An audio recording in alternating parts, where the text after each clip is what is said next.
All attendees are in listen-only mode. Welcome everyone. Thank you so much for your patience. Welcome to the webinar today, Boostability's webinar on supporting your local marketing. I am your moderator for today's webinar. My name is Sunny Nielsen. I am the Communications Manager here at Boostability. And today's webinar, you are in for a treat because we actually have two presenters today. Our speakers today are Colton Miller. He is our Director of SEO Strategy here at Boostability. And joining him is Kelly Shelton, who is our VP of Marketing here at Boostability. So thank you so much for having both of them on. Now, before we get started, just wanted to give you a couple of heads up if you've never been on a webinar like this before. Now, there are a couple of features. There is a chat box that you can see on your screen. Feel free to type on in there where you're from, hello to everyone. That's a great area that if you want to speak to someone or you have a question kind of pertaining to something, you can throw it in the chat box there.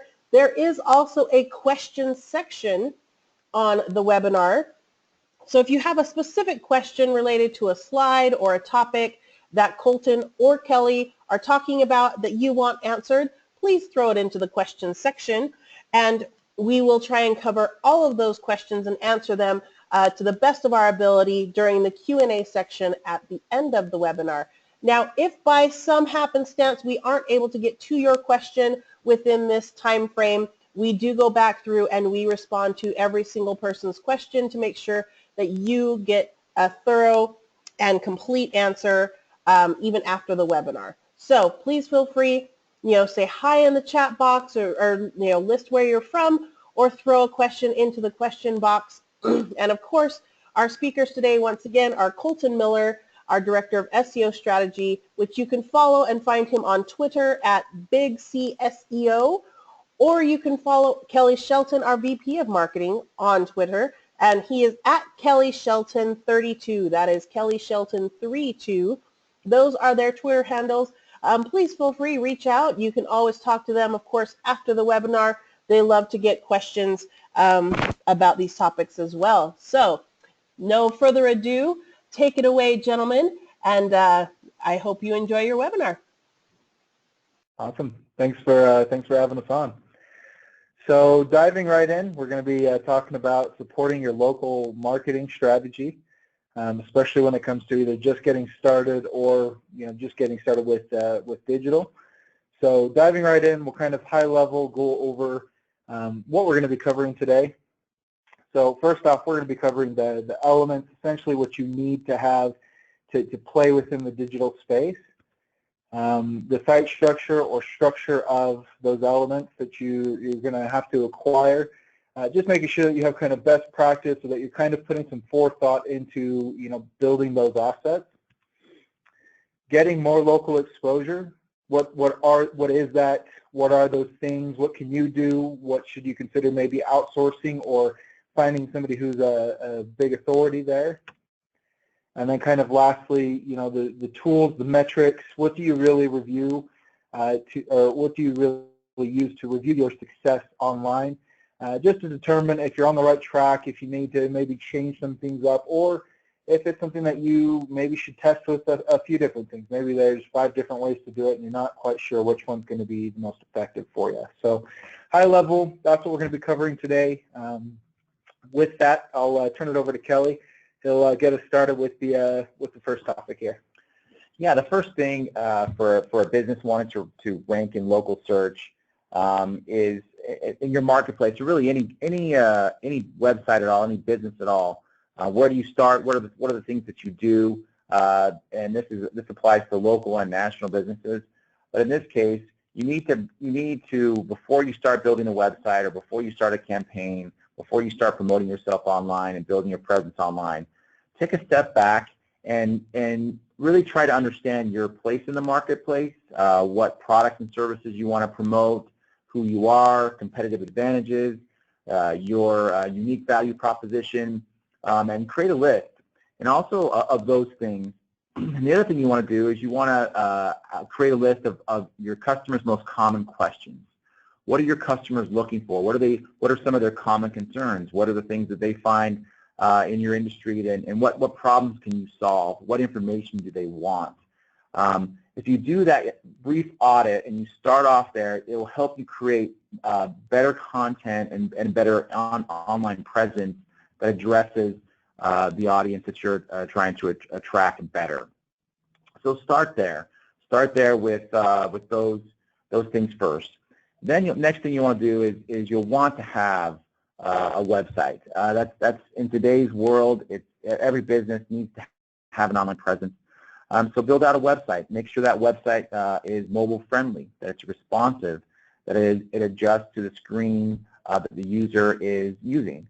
So that's important for building your first step as a website. And there's a wide range of platforms you can use. You can find templated websites. You can find do more custom websites. You can use WordPress. But you've got to have a website presence. Even if it's a page or 3 pages or 4 pages, a website is important. Next thing you want to do right after you build a website, even before, is to make sure that your business has a Google My Business page. This is something that it has to be done. That's Google will help you show up in the maps. It tells Google who you are. Best practice for this page is you want it to be thorough. Try to get reviews that people will leave on your Google My Business page. Add photos, add content, answer questions. Make sure that it's accurate and consistent. But definitely you want to have a Google My Business page. It is a must for any business today. Google and Facebook dominate search. 75% of all searches are done on Google and Facebook. So then that which leads me to the next basic is make sure you have a social presence. So make sure you have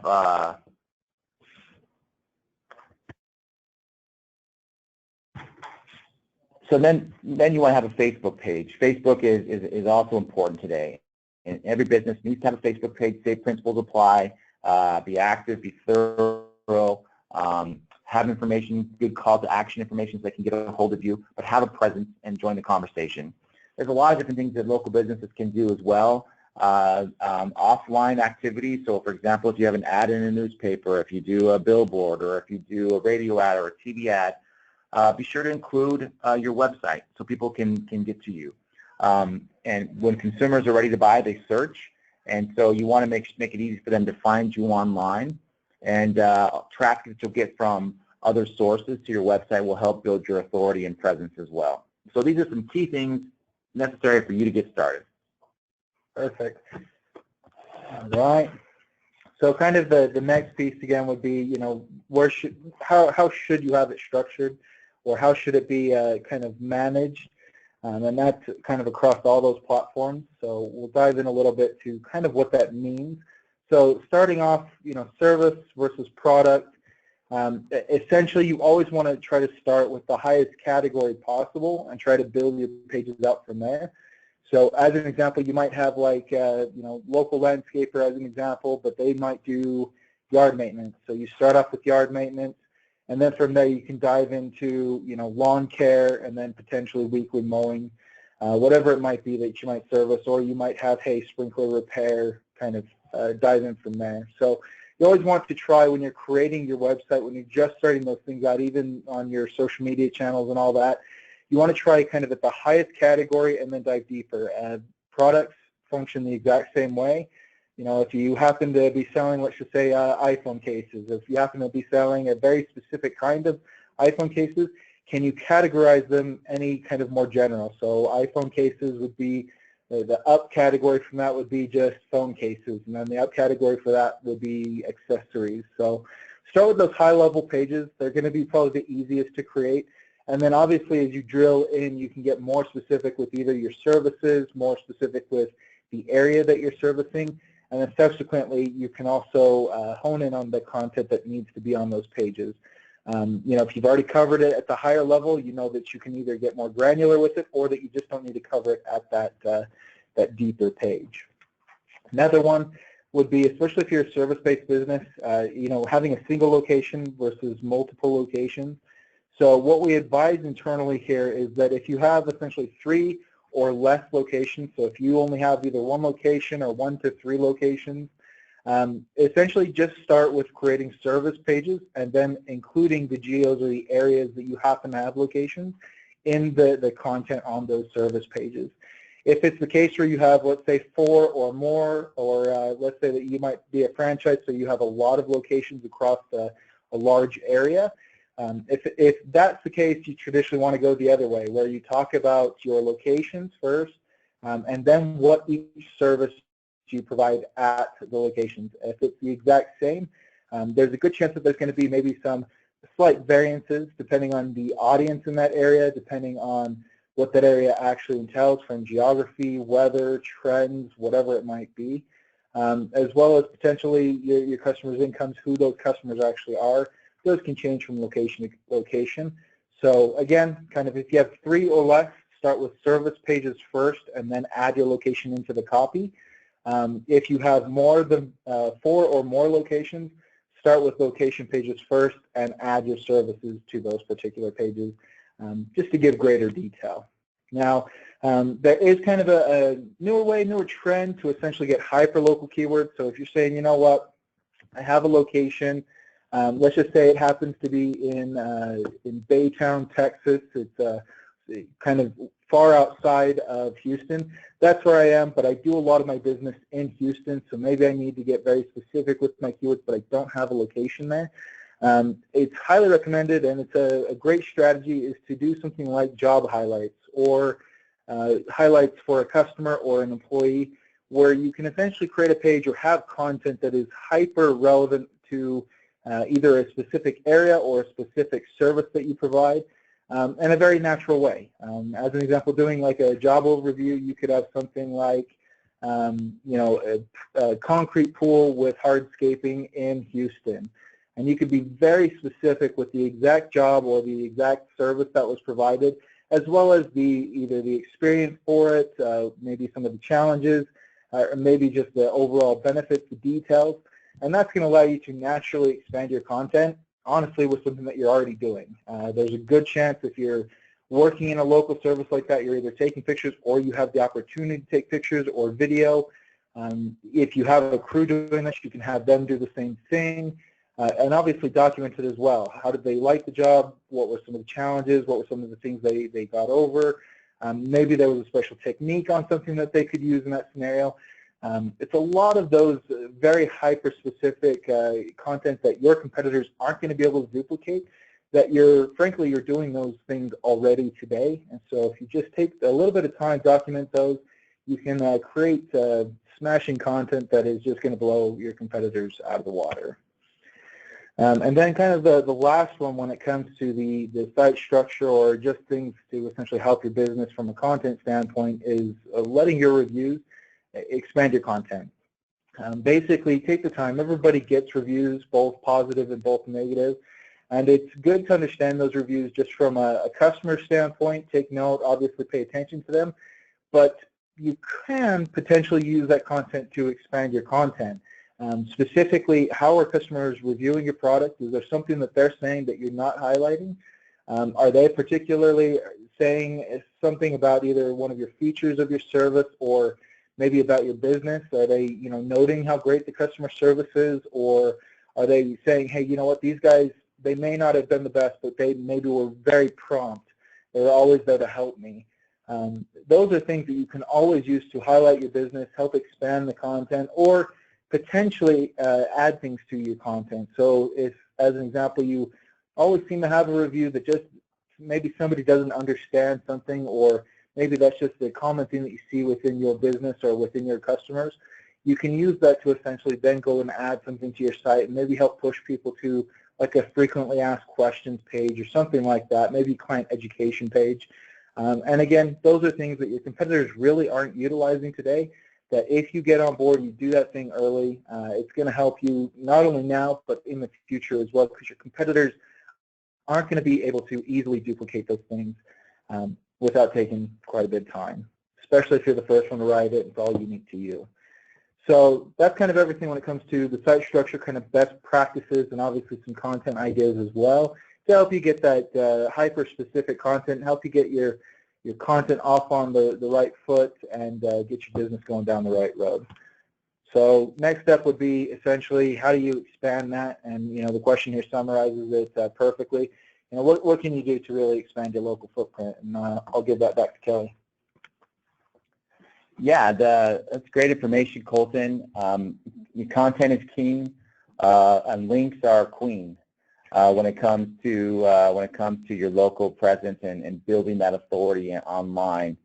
And so I'm going to talk about some ideas that will help you earn some good local links, some ideas you can put into practice today.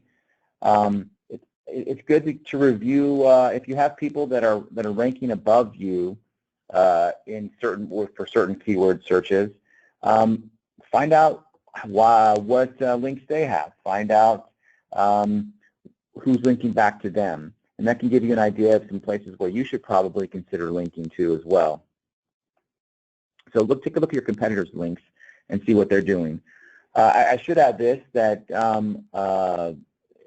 when it comes to local search results and ranking in the map section in the local pack and organically, backlinks as a study has been done by Local SEO Guide that found that backlinks is the #1 ranking factor. So you definitely don't want to neglect this, and you want to do this. Some of the things you can do with regards to how to find local links is some ideas for local link building. Sponsor a local team, and especially if you have a website, find a local team that has a website and say, hey, my business would like to sponsor you. We'd like you to put this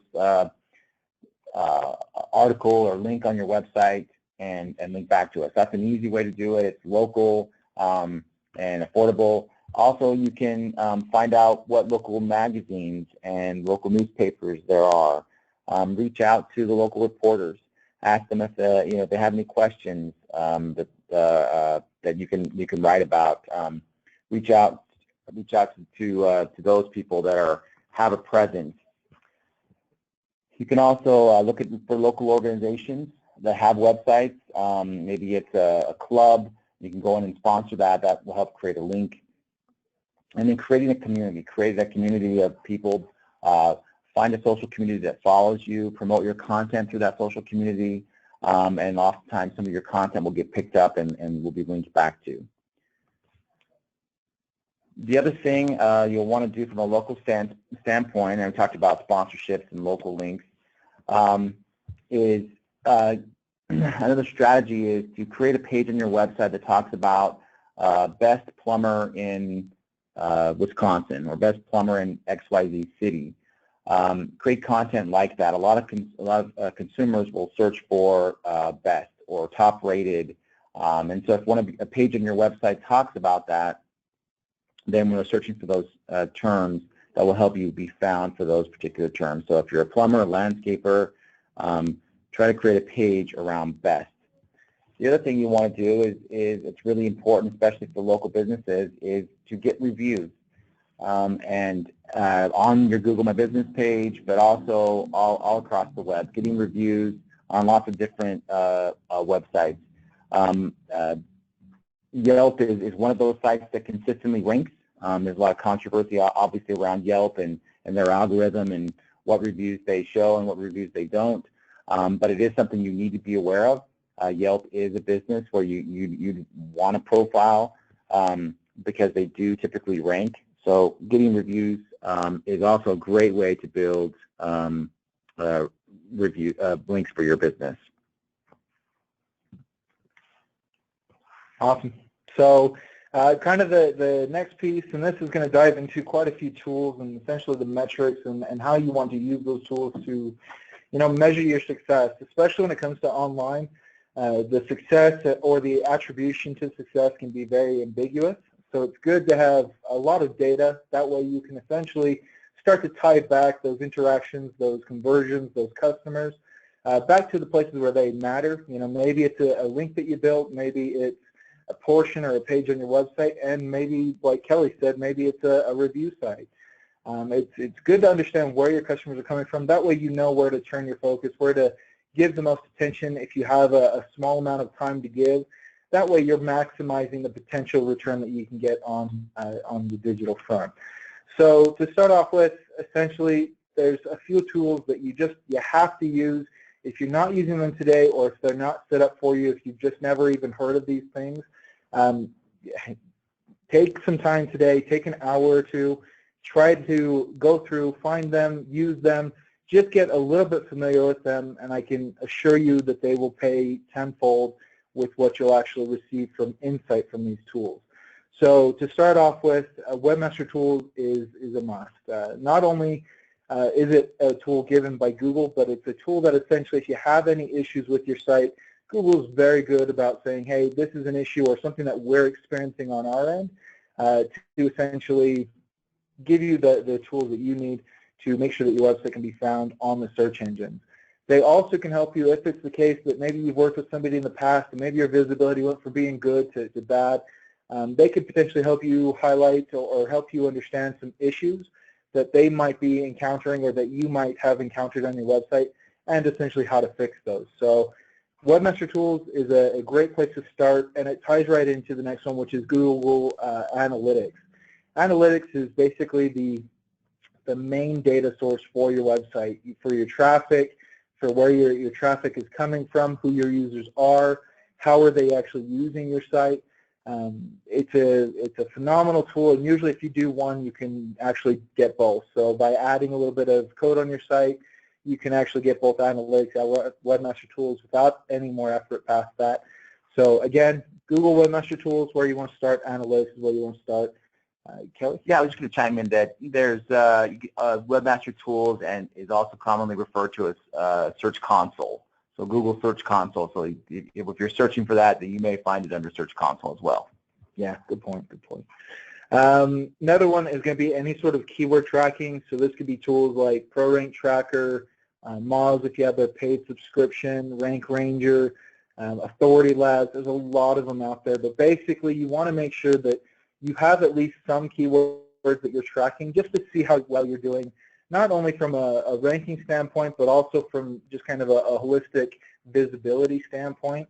So get yourself some keyword tracking if you don't have it today. A lot of platforms like our platforms, a lot of actually paid platforms, or if you have somebody doing your SEO, they should have this covered for you. But in the event that they don't, or in the event that you don't have anybody helping you with the SEO, some tools are actually free, so you can actually go and get this stuff for free. Some tools you'll have to pay for, but essentially start tracking your ranks just so you can understand where you are within your industry and within your local hemisphere. And then secondly, are the efforts that you're putting forth, are they actually yielding in better rankings? Are they actually helping improve your visibility? Or, if a new update comes out, are you being affected by that? And if you are, how, it can alert you to some action that you might need to take. So keyword tracking in some shape or form, like I said, just kind of rehash, Rank Ranger, Authority Labs, ProRank Tracker, Moz, a paid subscription can do that as well. So there's a ton of different tools that you can try. Find yourself one, find one that you like to use, and get using it today. GMB, if you have a local business, which hopefully you do if you're on this webinar, but if you have that, use the GMB dashboard. You'd be surprised by the amount of insight and data you can actually get there that is very helpful for a business. When you look at your Google My Business, you might say, you know what, maybe I don't get a whole lot of traffic to my website, but you'd be surprised to find that, 3 out of 4 times when somebody goes to the GMB, they actually click through that profile to either get to a website, go to a phone number, or to get some sort of driving directions. And the only place that you really are going to gain that insight is from that GMB dashboard. So from your end, you might say, I have 10 people showing up here a week. They just obviously know me from word of mouth, whatever it might be. And you'd be surprised if you dive into that GMB dashboard and also you say, oh, well, I had 8 people click on the driving direction. So that's actually 8 people that came from, my online presence from my Google My Business profile. And I was just giving the attribution wrongly there just because you might not be aware. So if you don't have the profile, create the profile, and if you have one, make sure you're checking that GMB dashboard frequently. And then kind of the last one, and the last one here is more exploratory, just kind of to help you expand your content, is called BuzzSumo. If you essentially type in a keyword, or if you just are wanting to find out what's popular in your industry, pop that in there, and basically it's going to compare it and kind of order great content out there by the amount of shares, likes, all those different metrics that a piece of content might have. So that way you can understand, yes, what's popular out there, but what are the topics people actually care about. You might be surprised to find that, you know, maybe people don't want to read about the service per se, but maybe they want to read about the benefits of the service, or maybe they want to read about 3 different ways of doing that service, either for free or maybe a more homeopathic way. It can essentially help you expand your knowledge and help you expand your potential content set to say, hey, this is something I need to add in my rotation, or this is something that I need to be looking at in the future to either add to my business or maybe offer in the future. So BuzzSumo, again, use it. It's more of a creative tool from a content standpoint, as well as a validation tool. So use that. If you're going to start with any of these and just say, you know what, I can only do one of these, again, I would recommend GMB for sure if you're local. If you have that already set up, which hopefully you do, kick it off with the Google Search Console, Webmaster Tools, and Analytics. So kind of like we've briefly talked about, but essentially by establishing these tools, that's going to allow you to start capturing your data. The biggest thing when you're capturing that data is you've got to make sure you're looking at that data correctly. I always suggest, especially if you have the data, most people, if you're just starting this, won't have this data, but if you can, look year over year. The reason being is that if you're looking month over month, as suggested here, if you're in any sort of industry, which probably 99% of all industries, have some sort of seasonality, whether it's products go out of season or whether it's actual seasonality.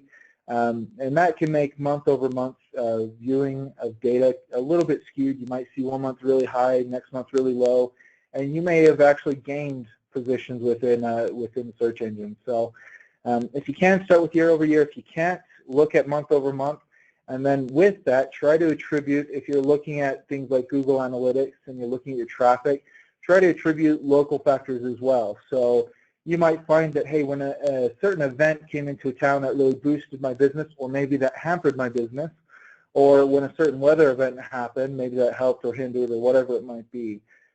That's another common trend that we see within our data set, is that it's kind of a false positive where somebody either will see a drop in traffic or they'll see a gain in traffic, and they may not see the fully sustained, like, hey, you actually had a huge bump in traffic and you're just coming off of that, and that bump could have been due to maybe something that happened just naturally in nature there. And so that might not be something you can control, but maybe it's something that you can look out for your business, gain some more insight, and maybe try to optimize for, so that way if it happens again, you either get more traffic or help sustain your stuff so you don't lose as much traffic. So there's a lot of different stuff, but basically start capturing that traffic, start looking at that traffic, do it in the best way possible year over year. If you can't, try to look at it the best way you can, which would be month over month, and then subsequently try to attribute certain trends to that traffic that you're seeing. Yeah, so I think we went over that. What does it mean? Basically, by attributing that traffic to you, you can essentially make your website better. You can, again, tailor that content to weather any storms that might come your way, and in general, just help improve your online footprint. So yeah, take action and test. Make sure that you're always trying to do things multiple ways. Again, you'd be surprised by either changing color or adding a call to action to a page, the difference that can make in either the amount of calls or the amount of conversions you get. So just make sure you're constantly taking that data that hopefully you're gathering already, but if you're not, gather it today, and then start taking action on that data. So kind of, I think, recapping a little bit here. For search customers, you know, you've got to understand search, your customers, businesses, they're always changing. So you got to make sure that you're always improving. You know, the analogy that I like to use is it takes time to move a mountain. As much as you want to move the mountain today, it simply can't happen. It just doesn't work that way. So creating a 5-page website, well, that's a great place to start. That definitely is not the mountain. But you know what? If you add a page a day or even a page a week or maybe even just 1 page per month, slowly you can start to create that mountain. And just like with a mountain standing today, it takes a really long time for that mountain to erode away. So even if you're just creating one page extra a month, that's potentially one page that 3 or 4 of your competitors don't have, but you can now essentially gain ahead of them. And if they do create that page, again, that's kind of setting your barrier above them as far as being on the same level or being slightly above. So always improve. Again, just keep in mind that analogy. It takes time to move the mountain slowly. Obviously, you can move the mountain faster with either bigger budget or more priority, more focus. But regardless, the work has to get put in. You have to build it essentially. I would also add to that it's a consistency over time. You don't want to have a large spike in online activity where you publish 10 blogs or create 15 pages in 1 month, or you do 20 different profiles in 1 month. You want to have that spread out over time, so that consistency is a natural signal to the search engines that you are a relevant, important business that's here to stay. And so whatever you're going to dedicate your time to, be consistent with it to gradually build your online presence and footprint in a natural way. That consistency is key. Yeah, and I think that ties right into the next point, which is becoming the authority. And essentially, you're in a business for a reason. You're looking to expand it for a reason. And subsequently, you want to make sure that you are actually putting that out there. Have a comment on something that may be happening in the industry. Put out blogs regularly. Maybe put out something that's funny regarding the industry, or something that might be educational, maybe a little bit lighthearted. Doing those things, especially in the right way, can show that you're the authority, that you're the expert, that you really do have a passion for what it is that you actually provide, and that is going to truly set you apart from the people that are fly by night or just getting into it and really don't have that passion quite yet, and it can truly set you apart from a lot of your competition. This is just business 101, but taking care of your customers, understanding them, what they want. The customers are empowered more than they've ever been, and they're looking for answers to their questions. They're looking for transparency. They're looking for good service. And in this environment, you need to be able to provide that. You need to genuinely be a good resource for your customers. If you're a resource first, you'll gain a customer for life. So be human, be genuine, answer questions. Don't be afraid to put on your website how much something costs. Don't find out what a customer is interested in and wants to know, and then provide that.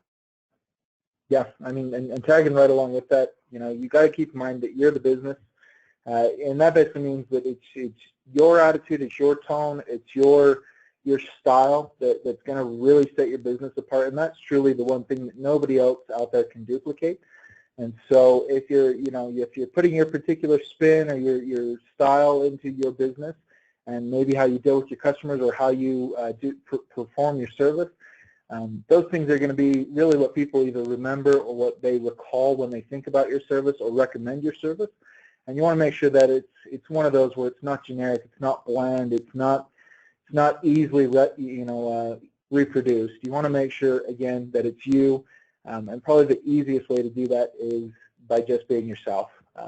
Talking your own way, your own tone, and that's the stuff that people are going to truly take away. If you get bland and you're too generic with the herd, you're going to be remembered with the herd. You're not going to stand out. You're not going to be remembered. And especially when it comes to the online space, creating articles for any number of industries is relatively easy. But if it's the same generic content that's getting pushed out, or if it's said the same way as it's been said 200 times already, nobody's going to really take note. Nobody's going to really care. But if you add your style, you add your spin, you add something extra that, hey, you either found interesting or that you liked, there's a good chance that 3 or 4 people out there are going to like the same thing, and that's going to help you start to build your brand, your user base, and build your business the way you want it to be run. So with that covers everything we've got for the webinar. Sunny, I think we're ready for questions if we got some. Yes, we do. Thank you so much, Colton and Kelly, for these wonderful insights for small businesses. We do have one question that has come through at the moment. It is coming from Vino. And they ask, will you list some of the tools that you mentioned verbally but not listed in the PowerPoint? So I think they're referencing when you were talking about the Webmaster Tools, Google My Business, as well as BuzzSumo. I know you had talked about a couple of different tools there, and we just want to make sure that we can get those out to them so that they can reference them and research them later. Yeah, so like Sunny said, we'll reply back, and I'll make sure that I get a list of all the tools that I recommended and kind of the subcategory it fits under. And since we're already making a list, I'll add a few others in there that I find useful and that I'm sure any small business can find useful from a user testing standpoint, maybe from a UI standpoint as well, just to really give you some resources that you can essentially use to make your website or your digital assets better. Yeah, so we'll provide that takeaway, but why don't you just restate 3 or 4 of those URLs so they have them? Yeah, no problem at all. So I'll just walk through them real quick. So you have Google Search Console. If you either search Webmaster Tools or Search Console in Google, it'll be the first result. Same thing with Google Analytics. Same thing, just Google it. You'll be able to find it right away. When it came to the keyword reporting, there's a few different tools there. I'm sure that that's what we're looking at. Probably the first one, the one that we use here is called ProRank Tracker. So ProRankTracker.com. Fantastic website, pretty easy to navigate, have really good pricing flexibility there. And they actually have, if you're just tracking a few terms, they have a free option. So start there. That's what I would suggest. In the past, we've used some other ones kind of for higher volume stuff. You have things like Rank Ranger. So rankranger.com is another one. Authority Labs, exactly how it sounds, exactly how it's spelled. authoritylabs.com is another one. And then Moz. Moz is a great one if you're just getting into the digital space. Go to Moz. They have a lot of fantastic resources, just like our Boost U, where you can get a lot of education. But they also tend to put out some good thought leadership, some good testing data that they might come up with or that some of their partners come up with. And then they have a fantastic tool set as well. So those are a few there from a kind of a keyword ranking standpoint. Your Google My Business dashboard, that's going to be mixed between your Google Plus or your Google My Business profile. So if you just search Google My Business, you'll find it right away. That's going to be more for your local profile or the little map section on Google if you're trying to find out more about that, create that, or just getting some more insight from that.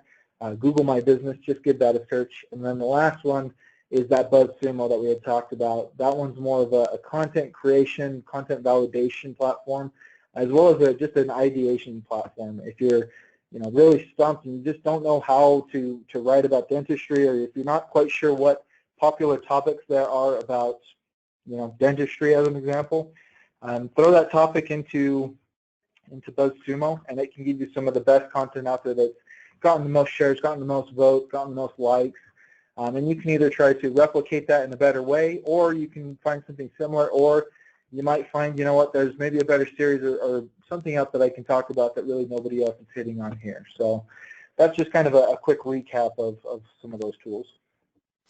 All right, our next question comes from Brad, and he is wondering if you can help him just try and brainstorm when you're looking for local citations. What is the best way to go about trying to brainstorm a list to search for those?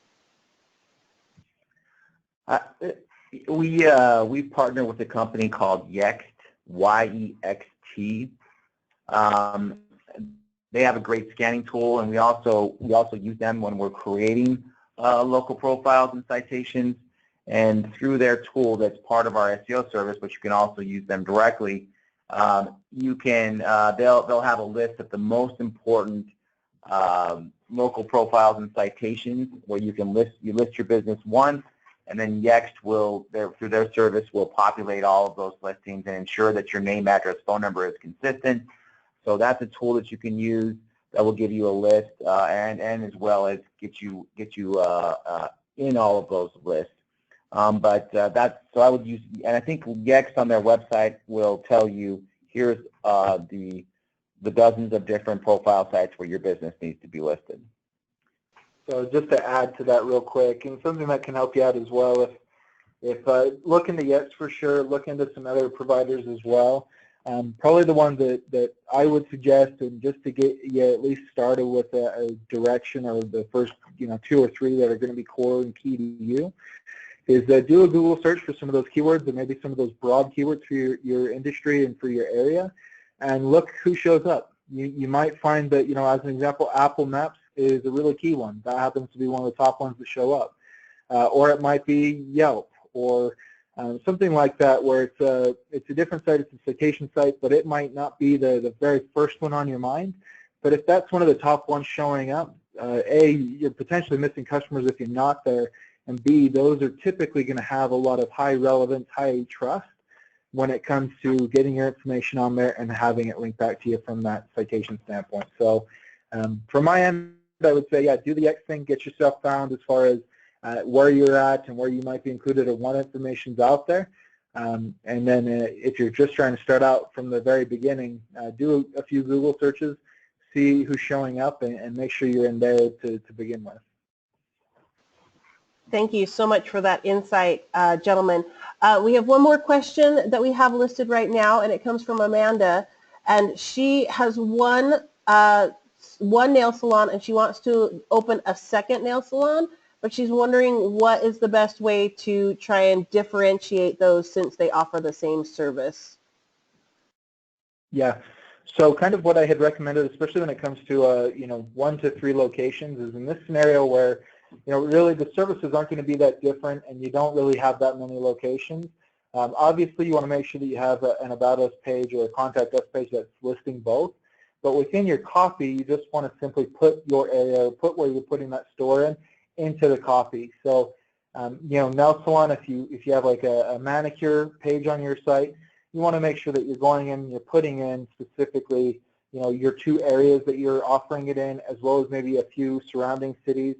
And you can do that very naturally if you have locations there. So, this is what we offer. Here's a bunch of the services that we offer as a part of this greater service. And we have 2 convenient locations here and here. Maybe highlight a few customers, again, getting a little bit hyper specific. You can say, hey, here's what a few customers from these areas had to say, or maybe here's a few things that we've actually done. Again, show your work, take pictures. If you have video, whatever you might have, put it up there. That content's going to be, highly unique to you, and it's going to be something that your competitors can't really duplicate. But definitely make sure you're adding that address to your citation sites, to your profiles, those that have the ability to access multiple locations. You do want to have that address over the web so people know that you are there. In some cases, you could create a page of your website that's dedicated to that location. So the content, you could have multiple pages dedicated to that location on your website. I would recommend staying with one website, but you could create another website if you wanted, and new profiles for that separate location. So there's lots of different options that you have there, but it's important that you're adding that to your online footprint wherever it's available to add. Wonderful responses, gentlemen. Thank you so much for sharing your knowledge. And that brings us to the end of our questions. So once again, thank you so much to all of our attendees on this webinar. And thank you again, Kelly and Colton, for joining us today and sharing your insights into the realm of local marketing. Now, we would hope that you would join us for our next webinar.